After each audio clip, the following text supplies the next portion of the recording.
Aujourd'hui, dans ce TP, nous allons essayer de comprendre la manière dont sont déterminées les notes dans un instrument avant. Prenons d'abord le cas d'un instrument bouché à une extrémité. Le tuyau est ouvert aux deux extrémités, cependant, le côté où l'on frappe est bouché avec la main. On a donc un ventre du côté ouvert et un nœud du côté fermé. Donc la formule L égale lambda sur 4 peut s'appliquer. Dans le premier atelier, nous allons voir l'influence de la longueur du tube. Nous prenons d'abord l'exemple du Do.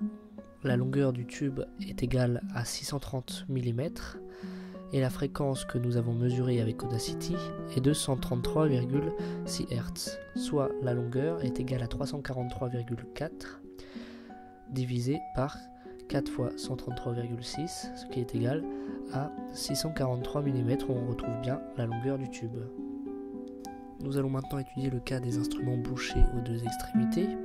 Le changement dans ce cas-ci est que quand les deux extrémités sont bouchées, la note jouée est plus grave d'une octave. Nous allons maintenant appliquer ces résultats à la flûte de Pan.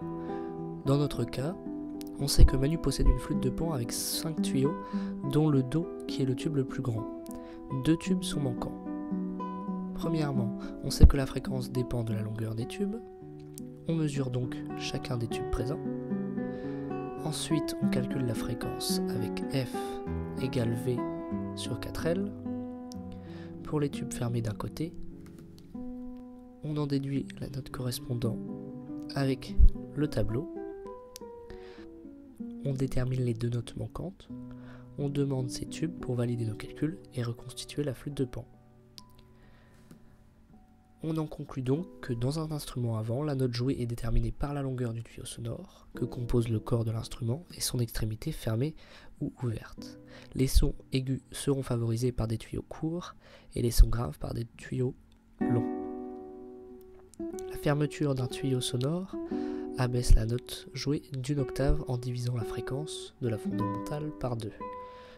La fermeture du tuyau sonore modifie également son timbre en supprimant les harmoniques de rang pair.